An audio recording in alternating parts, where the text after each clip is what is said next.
Welcome back to the Teach for the Heart podcast, where we tackle teaching challenges from a biblical perspective. Why are we here?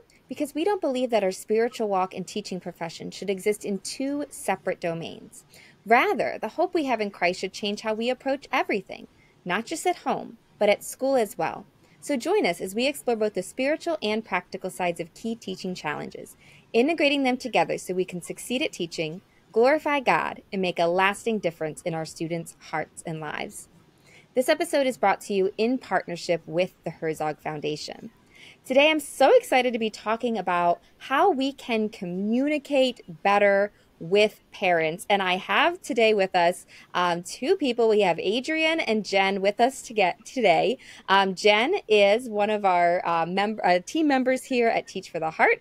And Adrian, well, I'm going to let you guys tell the story, is a teacher joining us to talk about this. So first of all, how did the two of you meet?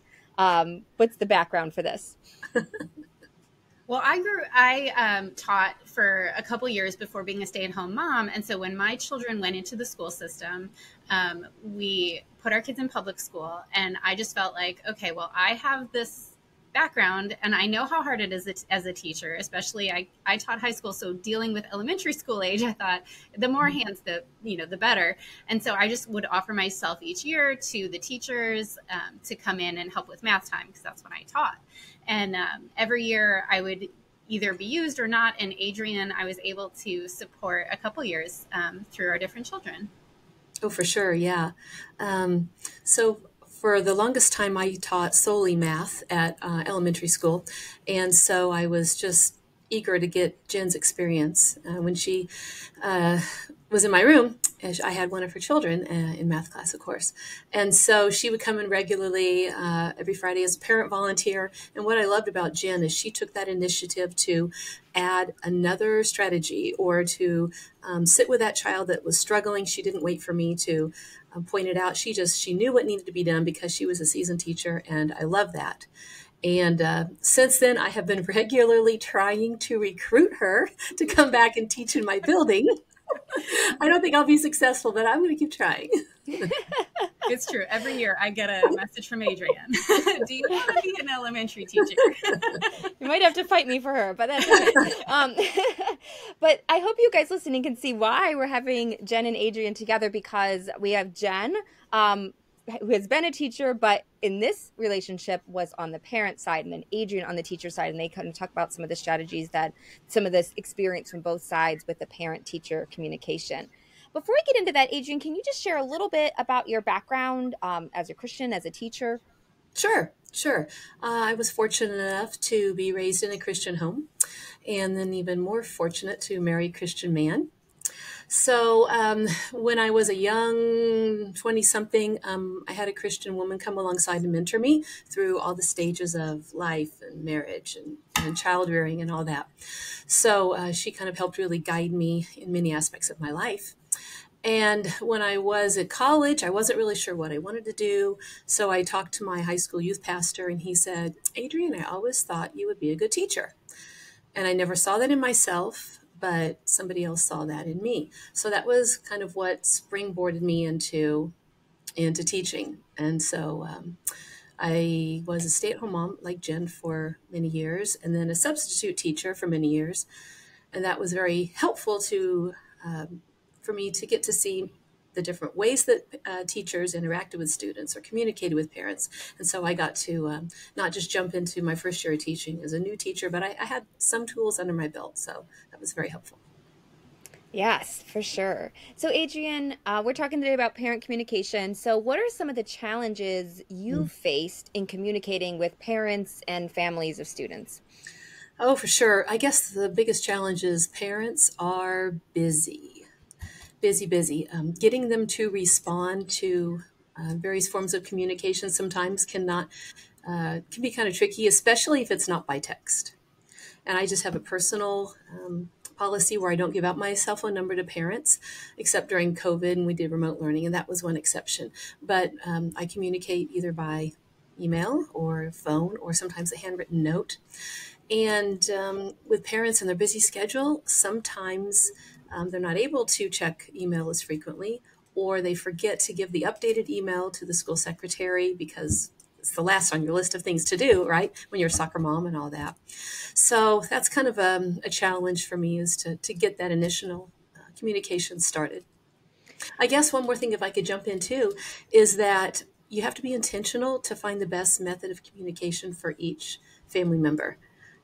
Sometimes dad is the best way to communicate rather than mom, which I default to by, you know, as sometimes you just automatically go to mom, so that's something that I had to learn, is to find the best method for each family member. Oh yeah, that's a great tip right off the beginning there, to consider, yeah, which family member is the best person, either ask or just by experience, and then yeah, looking what works for different families. Jen, what about you on your side? What are some of the challenges you faced in communicating with teachers or getting communication from teachers? Oh my goodness. So what Adrienne said about email, I am the worst about not checking. I check my work email. I check my, like my certain things, but even when I was teaching, I did not always check the email address that I gave to the school. And I know that I have updated it, but sometimes the old one still is the one that, a certain teacher will have, or Power School connects with that or whatever. And so I always feel guilty, on Sunday night, checking the backpack, and oh no, there was something that I was supposed to do. So for me, that is a hard thing for me to do. I always want to be better at it, but alas. Yeah, I'll resonate with that too on the parent side. I know our kids get a newsletter. There's multiple communication, but one of them, the elementaries, they get the newsletter that comes home, and my younger kids, I'm better about checking at it because I know I got to help them with their spelling and everything. But my older kids, like, they're pretty independent, and I'm like, I did not see. There's things I'm just like, yeah, I did not see that, and they're like, it's been the last 3 newsletters. I'm like, I guess I didn't read that. So yeah, and so that is a good point. I think they're just like, we are not uninvolved parents. We don't, but it's just You're life. busy. Sometimes stuff slips through the cracks, for sure. I will say though, there is one thing that Adrienne has done that really helped me as a parent, and it's maybe a teacher hack, but like, she sends out every so often these collections of pictures. So like, if there's field day, which is at the end of the year, or they do some experiment together. Like, I don't know if you did that intentionally, but you sending out those groupings of picture emails always got me a little bit better paying attention to when you sent out an email. It just triggered something where I was like, I'm going to open this. For sure. And, yeah. Yeah. And I think part of that is relationship building too, is to show that, I know your child spends more waking hours with me than they do with you. And so here's what we did today. And that kind of helps build a background and a foundation of, I care about your child. So when you have to make that phone call, there's already a good foundation laid there. And it just makes things go, I think, a little smoother. At least that's my intention. Yeah, Adrienne, can you speak a little bit more to just what this looks like for you on a practical basis, to kind of send out these updates? How often do you do them, or how does it work? I guess it probably depends school to school, but my 5th grade team sends out every week what we're teaching content-wise, and also just certain skills that we're working on that are not even related to instruction, like social skills that we're working on. And I will say, this week, our whole building, we're working on the skill of, let's just say, following directions. And here's what we do, the steps that your children are learning. And if you want to partner with us at home, this is how you could partner with us at home. I also want to make sure the parent knows that I'm their child's advocate. And I just always want to assume that when they respond to me, that they have a positive intent, regardless of what it sounds like coming over the email or a note written. So I just want to always assume they want what's best for their child. And so my response also has to be, I want what's best for your child. And so through those weekly communications, I just want to celebrate growth, no matter how small it may be. And so for some students, it's incremental growth. But I want to celebrate that, so the parents know I'm team child. I'm team whatever your child is. Logistically, if there are some things that need to go home and then come back, sometimes a digital copy is so much more efficient than a physical handwritten note for that parent-teacher conference note or for a field trip signature. So this generation of parents, it is, I guess I always try to attach a digital copy of that form so they could just send it back to me. And that way you leave out the middleman or the child in that notorious backpack. Sorry, Jen, that No, notorious backpack. yeah. I mean, having the spelling list, I printed it off from your email newsletter more than once. Right, yeah. And that way the parent has it on their phone, right? Yeah. And so when you're in the car going to the orthodontist, you can work on your spelling list, that kind of thing. Yeah. Oh, this is No, go ahead. nope. Keep going. I was going to say these are just great tips. Keep sharing. We were speaking about those handwritten notes that you send home and want to get back. Sometimes I have found that walking out to the car to get picked up sometimes also is a great opportunity to make a physical connection before you have to have parent-teacher conferences. And if they can relate your face to your child's teacher, that also just helps with relationship building. Because to be frank, most of us see our students' parents meet the teacher at the beginning of the year and conferences, and that might be it. And so the teacher needs to take that initiative to make that communication and build that relationship. So sometimes you walk out to the car with that form and you just, with a smile, you say, hi, I'm so-and-so. Hey, if you could take a look at this tonight and send it back with your child. They had a great day today. They were successful in these ways. It's a delight to meet you. Hope to see you at conferences, and take that initiative to just build that relationship. I love that so much. Jen, so from your experience then as a parent, what are some of the things that you noticed that made Adrian's communication that you appreciated or you felt different from other experiences? Yeah. So I am the mother of 3 boys. And so that means I have had a lot of parent communication with the teachers. They are wiggly, they are busy. Some have had, they've had their own struggles and things that they're great at and things that they needed extra support in.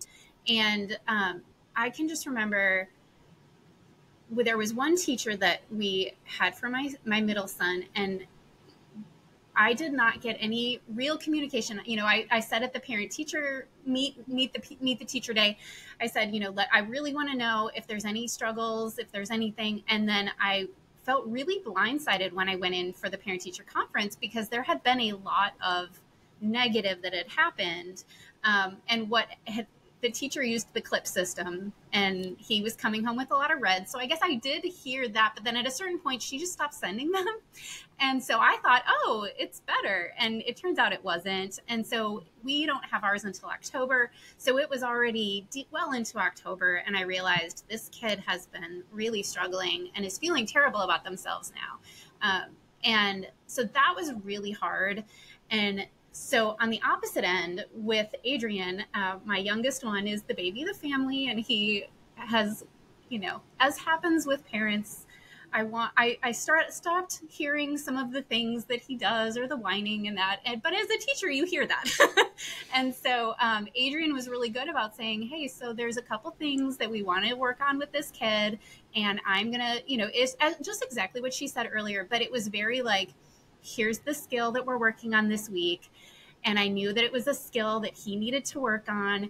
And so we had some, connection points to say, this is the thing that you're working on at school. As a reminder to me, hey, I'm going to be listening to it more. And I really saw, I don't know if you saw, but I really saw his growth this year in those specific areas when she would reach out. I mean, I don't want to cry, but it just was such an answer to prayer to have Adrian as the teacher, when we knew this is the last year where he's really going to get that one-on-one connection with the teacher. Yeah, for sure. And it made all the difference for us. And when Jen came in for those October conferences, by that time we had so much to celebrate. And that's what I wanted, is that first real meeting you have with parents. You don't want to drop bombs. It's too late by then. You've wasted, like she said, so many weeks. You want this child to be successful from day one. And I think Linda talked about, our goal is to be successful in teaching and to glorify God and to make a difference in a child's life. And if you wait 10 weeks to do that, you've lost it. And so when we got into conferences, and I may start crying here too. The first thing Jen did when she sat down with me across the table, she grabbed my hands and she said, I want to pray with you. And I had never had a parent want to do that for me. And I felt so empowered and valued. And I knew that this was a good mom. And we were working as a team with her husband also. We were working as a team to, raise this child to be a man of God. And I just felt such growth because her son also knew mom's on my team, dad's on my team, my teacher's on my team. And so all of us working together was just ideal. Yes. Oh my goodness. That's so powerful what you just said about having this mindset of we are on the same team. And I think most of us, like deep down, we're like, yeah. But sometimes we can lose sight of that in just, things come up in the struggle, in the challenge. And that's so important to keep that front and center. And I love how you were proactive. And I think that's such great advice for everyone to think of. And just, I do think it's easy sometimes we feel bad giving parents the bad news. But Jen, I loved your story because it really just shows, I mean, by not giving the bad news earlier, it didn't help the situation. It just made it way worse when it came time to inevitably have to give that news. And contrasting that to Adrian, not only did you give the quote unquote bad news, you framed it in a way where it wasn't even necessarily coming across that way. It was coming across as we're going to work on this together and we're going to tackle this. And that's so powerful. I love all of that. So Adrian, do you want to maybe, you've already talked a lot about this, but could you maybe share a little bit more just about your approach and your philosophy around communicating with students' families? Oh yeah, you bet. I guess I start the year when I'm making the classroom look cute and that ideal Pinterest classroom that I've never achieved. I go to each student's desk and I pray for each student individually. Sometimes I know the child because I've had their family members or I just know a little bit about them and I can pray specifics. And other times, I have no idea who the child is, but I just ask for God to intervene and he knows what they need and just lay that upon my heart. So philosophy is, I guess, start well that way with a God-centered classroom. And I also talked about, being the child's advocate. And if I need to talk to a parent, I may frame it with, this is what our girl has done today, or let me brag on our guy. So we kind of have that team mentality. And I want to assume that the parent also is all in. They want what's best for their child, no matter if the child comes to school with bedhead like I do occasionally. I just want to assume they also have the best, I guess, desire academically for their child. I'm fortunate enough to have a principal that allows me to mention my faith if it's appropriate, and as long as there isn't a concern that's voiced from a parent. And so I will talk about, especially when we're talking about science, I will try to kind of bring in God as our creator, and there's other theories out there, but common sense just even tells me there has to be something intelligent that's designed all this together. And also with like our social skills that we teach. Those very easily can fit into biblical principles. They're not designed to because we're public school, of course, but if I could fit just life skills into these kids' life and somehow weave in what's God's design for us, what's God's design for how we treat people, just those skills. I try to weave that in. And philosophically, I mean, that's why I'm in teaching. I want to help kids just with life more than I do with the academic content. I guess that's kind of where I'm at. Yes. Well, thank you both for being here. Before we wrap up, I'm going to give each of you a chance to just share anything that we missed, any other final just advice, recommendations, encouragement, or insights that you want to share. Jen, you want to go first? Sure. Okay. So I received this as a parent, but I recognized it as a teacher of like, this is gold in what Adrian did. So I just want to call out specifically, like if there is a character trait or a thing or something that you want parent help with, you're seeing it in the classroom. Some of the things that Adrian did, I just want to share because they were gold for me as a parent to know. but she would say, you know, I love the wording. Now that you said that, I recognize that it was our kid. I heard you say that quite a few times with my son, but saying specifically, asking them to talk about it with the kid, sharing what the expectation is, and then practicing it. Like basically catch them doing good and catch them and correct them at home. And just like her sharing those practical things helped me recognize, like, oh yeah, I can do that. That's not hard. Because sometimes as a parent, I felt like, well, I'm at home and I'm not there when they're doing this thing. So how can I help? But those are very simple. Talk to them about it, share the expectation, and practice it. Like that I can do in 5 minutes. It doesn't have to be this big lesson where I sit down, but I can support them in that way. Mm-hmm. Oh, I guess if there's one final thing I wish I could have known myself when I was a young teacher is find yourself a mentor teacher that you respect the way she treats her students. Because it's easy to see the yucky come out of teachers sometimes when they're just frustrated, but find a mentor teacher that you like how she responds to maybe tricky parents or those knuckleheads that you have in the classroom, and model what they do and just dig into how they have that mindset. And it doesn't always mean they're a Christian and they're a believing teacher, but a lot of times they will have those character traits that you can just mirror and model. And that will just change your mindset of how you see your students, not just minions that need to be taught, but these are people that need life skills, and it is up to you to teach them these life skills.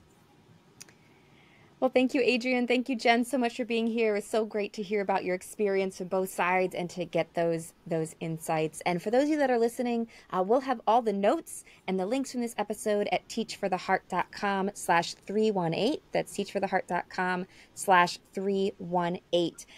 And if you are enjoying this podcast, we would absolutely love it if you could leave a review of the podcast, if you can subscribe on Apple Podcasts or on Spotify, wherever you listen. That's a great way to help us reach more people and help to make sure that you get all of the new episodes. Well, thank you guys so much for being here. We look forward to being with you again soon. In the meantime, teacher, remember, God is at work in you and through you, and he's using you to make a difference. Keep your eyes on him and teach for the heart.